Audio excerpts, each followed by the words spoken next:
Good morning, everyone. And actually, this is our live English lesson. We welcome everyone who is watching our Abood Kadid English, language channel. Now, the agenda for today is we're going to be talking about three different things. First of all, we're going to talk about, the different parts of speech. Secondly, the be present simple. And thirdly, speaking with confidence or how to speak with confidence without hesitation and without saying and while you're speaking you stop sometimes and you go back to your native language and you start using some words and translations. Okay, first of all, in order to understand the different parts of speech, we have to have a clear understanding what what is grammar. Actually, these notes I'm reading from have already been prepared. So, excuse me for using that. So, basically, grammar refers to how we combine, organize, and change parts of words or group of words to make meaning. So, basically, whenever you try whenever you try to speak, you're going to use, first of all, some kind of words will come to you, right? But if the English language or any language that you're trying to learn is not your native language, what happens? You have the photogenic memory goes back to your own native language and tries to use some words and all ideas that you have and builds it up, and then you stop speaking because you're using your native language and English is not your original language. So let's discuss the key concepts here. So they are words made up and presented in speech or writing. So basically, when you speak, you need to try to use easier words. When you start building up easier words, then you will have easier time and you can speak more fluently. Speaking is not about just speaking quickly. I mean, those of you who are taking the IELTS test, right? uh, Examiners recommend that you speak slowly. And even people who are very famous nowadays, or I mean, it doesn't matter, but when they speak, they try to speak slowly because so many people are listening to them. Okay, so then that brings me to different topic, which is when we understand how to combine words, because the different combination of words makes up, right, make grammar. So then when we do that, we can identify the different parts of speech. And let's think about that. What are the different parts of speech? When when you speak English, there are many different parts of speech. Let's start with nouns. We have nouns such as children, sugar, uh, bicycle, car. So basically, the nouns, they name people, places, things, qualities. Also, it could name an activity. So swimming is a noun. So you say, for example, I love swimming. Well, this is a noun. I is the subject, love is the verb, swimming is the noun. So it functions as a noun. So this is, first of all, we have nouns. Also, we have verbs. I've just mentioned, I love swimming. So love is a verb. Okay, you could say, uh, uh, we travel once a week. Travel is a verb. Okay, any habitual activity, actually, you can use a verb. Adjectives. Okay, for example, let's again, when you think about the different parts of speech, the moment it comes to you, think about, first of all, if you are a new learner, think about easy adjectives. Okay, for example, easy, okay, or big. For example, You have a big car. Okay. I have a small car. Think about those things. So I have a small car or I have a big house. I is the subject. Have is verb, auxiliary verb or a helping verb like have and do. So I have a big is adjective, car is a noun. Adverbs, okay? For example, John speaks English well. All right? So when I say John, John is the subject, speaks is the verb, and well. Is it possible to say John speaks good English or John speaks good? Absolutely. That's completely incorrect. You have to say John speaks well or John speaks English well because well is the adverb which describes the verb speaks, right? So it's important that when you use an adverb, you're describing the verb.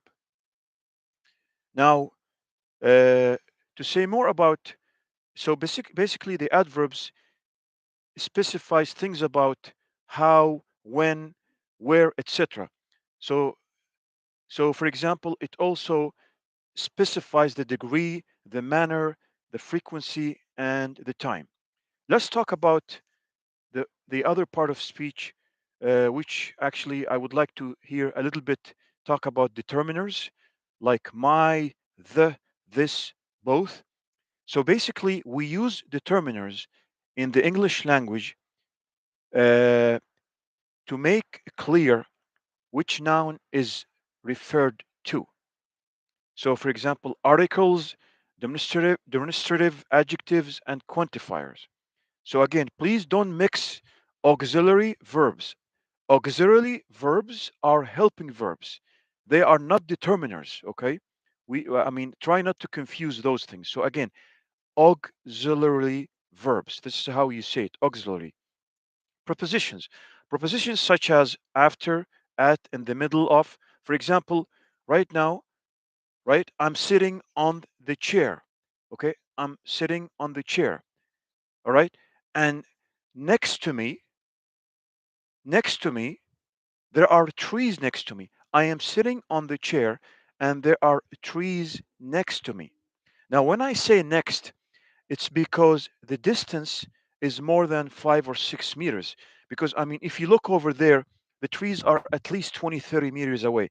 So, so you can say near to me also if you want to use 500 meters next to me. But if you say beside, if you say like now I say the balcony, I mean, it's beside, right? Next to it, like beside. So it's like the distance, the measuring distance is very small. Let's talk about pronouns. Pronouns, they are used to replace or refer to a noun or a noun phrase mentioned earlier or to be mentioned. So we have personal, possessive, relative, and reflexive pronouns. Okay. So again, she, mine, who, myself. For example, what we usually like. I'll give you an example. Imagine you just arrived home at the moment. Okay, and suddenly, okay, there is no one at home. Then you have to do things at home yourself. So yourself is a pronoun. So you say, for example, I am washing the dishes myself. So myself is a pronoun that reflects you. Okay. So let's say uh, I'm thinking about names. Sandra goes to school 5 days a week. Then now I want to use she, which is the pronoun. So it's a subject pronoun. So I go like this. She goes to school 5 days a week. She replaces Sandra. Now, I would please do not focus right now on maybe I'm giving you a lot of examples and sentences. Just focus on the key concepts. Let's talk about conjunctions. We have in the English language a lot of conjunctions. as, and, but. So I think you can recall in my previous videos on our English channel, I talked about coordinating conjunctions and subordinating conjunctions.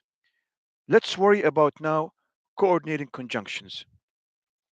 So when I use coordinating conjunctions, for example, and, then they are used to join words, sentences, or parts of sentences. Uh, so why do I use and? Well, to give more meaning to the sentence, to add more meaning, such as maybe I'm explaining a reason, it's an addition, it's a compare contrast, okay? It's a condition, there's a condition and there's a purpose. Then finally, let's talk about exclamations. Exclamations. So for example, you something happens and you go, "Wow! Oh!" So when you have an exclamation, okay, you are actually you are kind of reacting to something that's happening at the moment. Exclamation is something that happens now. And for really, forgive me if I, like when I was saying auxiliary, sometimes when I'm pronouncing things, I will try to say it slowly, so to make things clear for you. So why do we use exclamations is to show feeling, especially in informal spoken language. So when you have feelings of doubt or pain. Okay, so let's revise together what I have just talked about. So again, welcome to those who are joining us, and I'm very glad that you are with me. I see one person joining me. Thank you very much. And again, this is a live English lesson. You're welcome to join and discuss, and you can write your comments. So I just talked about the different parts of speech. Let's go ahead and revise them. The different parts of speech in the English language are nouns, verbs, adjectives, adverbs, determiners, prepositions, pronouns, conjunctions, and exclamations. Now, remember, what is a grammar? Grammar refers to how we combine, organize, and change parts of words or group of words to make meaning. So, what I just said before and why I'm repeating this again, if you are just a new learner and you're learning a language, any language, it doesn't have to be English, okay? What happens to you when you start speaking, your brain touches immediately the photogenic memory. This photogenic memory started when you were a toddler, you know, a baby, right? When you were and this photogenic memory begins when you are like a couple of days. And the photogenic memory actually copies everything that happens around you. So by the time you are 3 years old, okay, everything is stuck here. So what happens when you start speaking? Suppose, for example, I'm learning French, okay, and my first language is English. Well, of course, like, I mean, that's obvious, right? So what what happens? My photogenic memory touches immediately on all the parts of speech that I have just mentioned right now, right? Like nouns, verbs, adjectives, and determiners. And when it touches those parts, I start thinking in English. And then when I'm trying to express myself, now I hope I'm speaking slowly, hopefully, you know. So when I start to express myself, my memory goes back and touches the photogenic part when all the way when I was a child and toddler and brings up all those experiences and I start speaking in English instead of speaking in French. And then when I'm asked a question, I can't even express myself and I freeze and I go like, and then I just have a mental block. So so this is what I'm saying. When you learn any language, think about the grammar, what I have just said. Grammar is a group of words, okay? So try to use simple words as you start speaking, and then this way you build confidence. So use easy different parts of speech to begin with. Now, Let's talk about the second part, which is the present, the be present simple. So, what is the be present simple over here? The be present simple is basically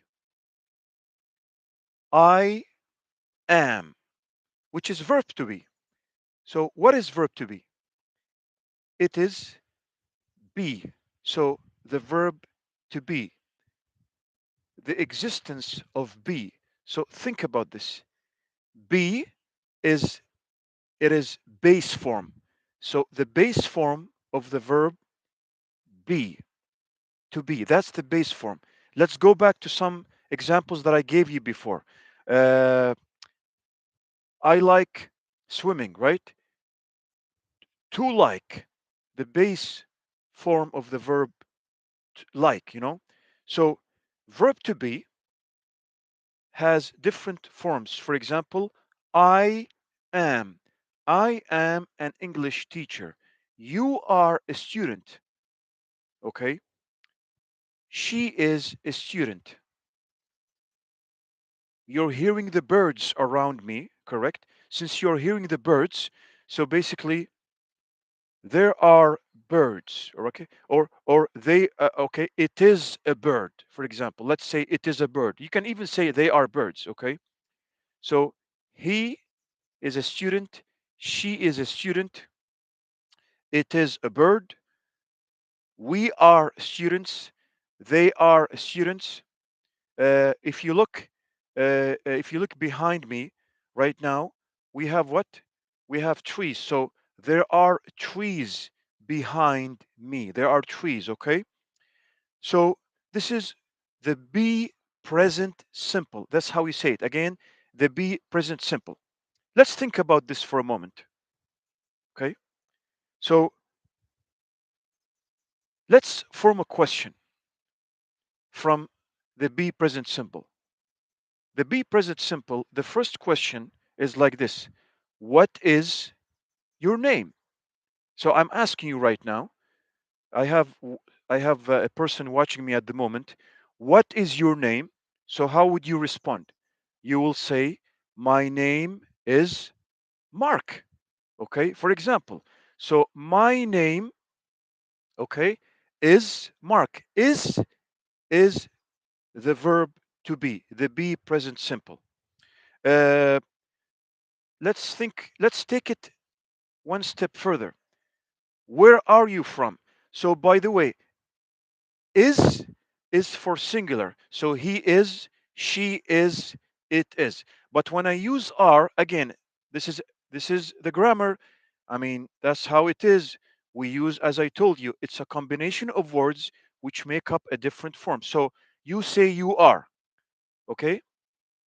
You is, again, if you're gonna say you is, think about it here in your ear. When you say you is a student, I mean, it doesn't really sound natural. So that's why, again, we say he is, she is, it is, and you say you are a student. And you comes with are. You are a student. So where are you from? Okay. So again, I have one person watching me. Where are you from? You could say, I am from France. Okay. Which is your car? My car is which is your car? Again, so I say which is your car? Okay, I'm using now which. Okay. Uh, let's recap what we have talked about right now. Uh, Actually, before recapping, I would like to mention, let's use verb to be in some kind of adjectives. So, are you tired? Yes, I am tired. Are you happy? Yes, I am happy. So, she is happy. He is happy. You are happy. So, again, I am happy. She is happy. We are happy. You are happy. Okay, plural. We are happy, plural. She, he is singular, it. And they are plural. So, Think about it a bit further. Are your parents at work? So think about it. If I ask you, are your parents at work? This is the basic form. So are is are is the form from verb be present simple. So uh, just something fall, something just fell right now. Excuse me. So let's recap. And as I have some breezing, a lot of air coming in, I would like to recap, and we can see some movement right now. So, first of all, we talked today about the different parts of speech. Secondly, the be present simple. Let's end it with speaking with confidence. You speak when you would like. How does it work? How does it work? You are a new learner and you would like to speak with confidence.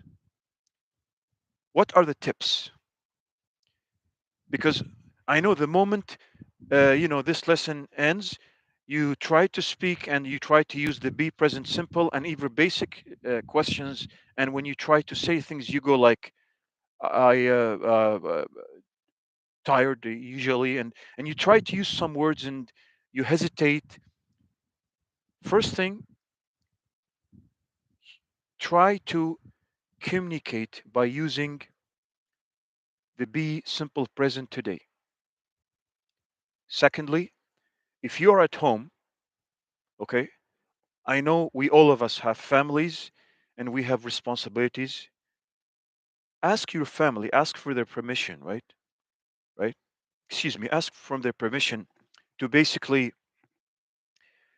to allow you to watch TV. If you are, for example, learning French, we'll watch French news for an hour a day. So from now on, watch French news an hour a day. Thirdly, try to communicate with the new language that you are actually learning at the moment. Fourthly, if you're learning French, use French to French dictionary. If you're learning English, use an English dictionary. There are so many dictionaries out there, and you have no excuse, okay? No excuse whatsoever, okay? I'll give you an example. Suppose right now I'm learning, I don't know, I'm learning Korean, for example, and if my first language is English, and in at home I'm speaking English all the time, I'm watching news and it's all English news, I'm going to learn nothing. But the moment I start watching Korean news and I start using easy parts of speech, well, I'm not sure, I believe that also the Korean language has different parts of speech similar to the English language, you know so then my confidence builds. You know why it builds? Because I'm listening to Korean language, and and this way my photogenic memory that I was what all the photogenic memory, all those things that I learned back years ago, will be replaced by the Korean language slowly, and I can learn that language. Okay. The last thing is, have kind of a diary, what you've learned every day, and write some kind of story about what you did. Okay. So your homework for today is the be present simple and the different parts of speech, and think about what I have just mentioned. Speaking with confidence. There's no point when you are a beginner to try to speak so fast that the other person can't understand what you're talking about. I mean, if you speak so fast, you're not going to make sense.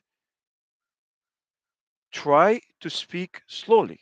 I mean, even like when you cook your own food, right? Imagine you eat so fast. What's going to happen? You're going to have an ulcer, and then you're going to end up, collapsing, So please, whatever you do, try to do it slowly.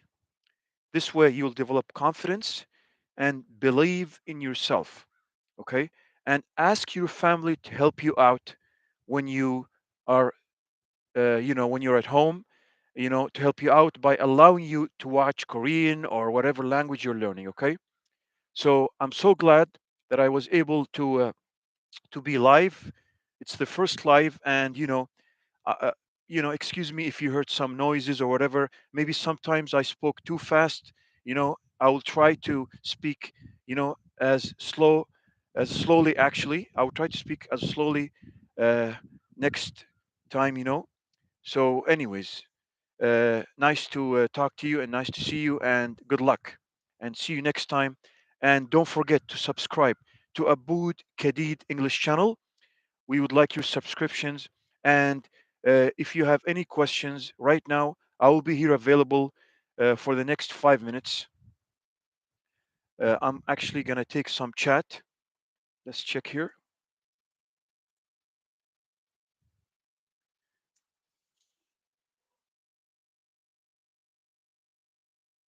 Let's see.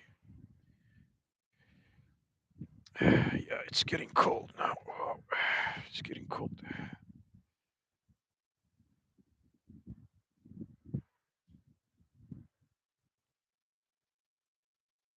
I'll wait a couple of minutes. Yep.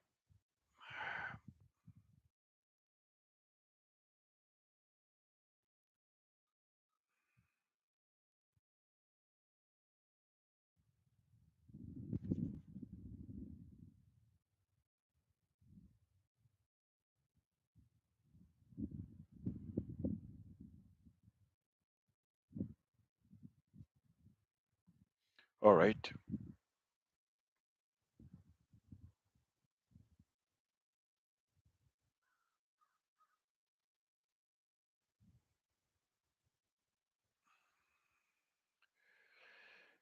Well, let's relax a bit.